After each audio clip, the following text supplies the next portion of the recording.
The like and subscribe buttons are both lonely. Touching them will be just a bit heartwarming. Hey guys, I'm Tom, and today I'm going to tell you about a little predicament that I found myself in. But first, a little backstory. I've always been a hermit. I like to keep to myself, but when you do see me outside, it's usually with my best friend Bright. Now, me and Bright have been best friends since kindergarten. We literally grew up in the same neighborhood, and since we were kids, we'd always spent most of our waking hours together. We attended the same schools and mostly had the same interests. 10 years ago, when I was 9, my mom had left my dad, taking my baby sister with her. I couldn't blame her though. My dad was kind of like a legendary jackass. The divorce had taken a huge toll on all of us. For me, it made me even more recluse. So I was always home, mostly gaming and programming. My way of trying to protect myself from relationships and being abandoned. My dad, on the other hand, well, he was never home. He always claimed to be always occupied at work, but I wasn't stupid. I knew he just hated being home with me. Nobody gets occupied at work through their son's whole childhood. So I became even more recluse. But after a lot of nagging from Bright that I was being too much of a recluse, I started to spend more time in his house, which in itself is also the same as staying indoors and being more recluse, but at least I was around people. Bright's house became like a second home to me. His dad was a businessman. He was never home, always traveling, even worse off than my dad. But his mom, on the other hand, she was a writer, and she was just simply amazing. She was in her early 40s, but looked 23. How she manages to look so young still gobsmacks me. Truth be told, I'd always thought she was beautiful. Not in a perverted way or anything, but for real, she was drop dead gorgeous. I'd make silly jokes about that with Brad sometimes, and we usually have a bout about it. It was all fun and games for us. But everything changed when Mr. Marshall, Brad's dad, died. He'd been stabbed to death by a mysterious lady. But the real shock came when we all found out that he had had a second family, and the lady who stabbed him was his second wife. The mood swiftly turned from one of mourning to anger and disgust. Mrs. Jones felt betrayed, but who wouldn't? Even I felt betrayed too. I basically moved in with them during those times. It just so happened that we'd recently graduated from high school at the time.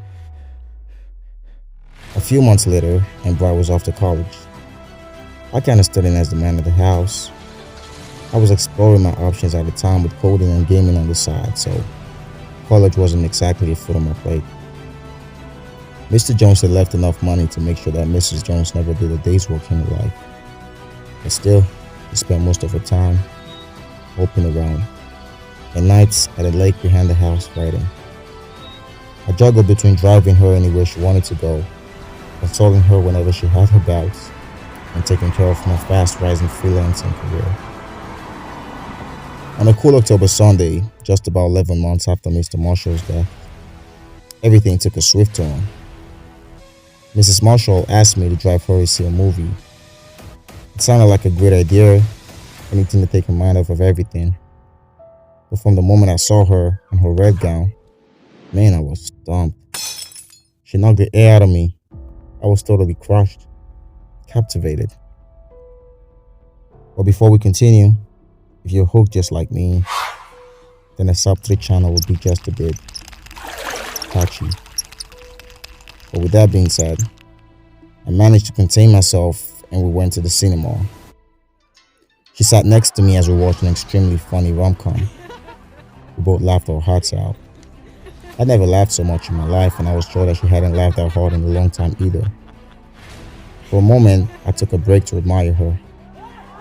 I don't know if it made sense, but I thought she looked even more breathtaking in the dark. Her laughter was infectious, and seeing her happy and carefree like that just made me all warm and fuzzy inside. I quickly snapped out of the thoughts. I couldn't be thinking such things about my best friend's mom. I reprimanded myself. After the movie, we drove back home. and I, even without any conscious thoughts, opened the door for her. We both laughed to it, and then I took a few seconds to watch her as she walked inside the house. My God, she was glorious. It was dark already, so we decided to watch another movie before bed. She wanted to see a horror movie this time, and being a horror movie freak, that was just right up my alley. She sat next to me on one of the couches. It was big enough for 3 or 4 people, but for whatever reason, she sat so close to me that her shoulder was touching mine. The only superpower I wanted at that moment was to freeze time and make that moment last forever. I mentally slapped myself again. I didn't want to think such things, but I couldn't help myself. Like I said, she was glorious, and the perfume filling my nostrils made me giddy, plus the feeling I was getting from our proximity was just out of this world. As the movie progressed, the sound of her heart beating almost drowned out the sound of the movie. She was visibly shaken. I don't know why I did it, but I put my hand across her shoulders and she easily snuggled in and rested her head on my chest. I was in heaven. I focused on her instead of the movie. I could have kept watching her like that all night. But like my eyes were burning a hole at the back of her head, she looked up at me and our eyes locked. I can't speak for her, but time definitely stood still for me. And like she were in a trance, her face drew closer to mine like a needle to a magnet. Our lips were less than an inch from each other when she snapped out of a trance. Uh, uh I gotta go. I gotta go to sleep. Good night, she said hurriedly as she left to her room. And that was how my world got shattered. So I don't know, guys.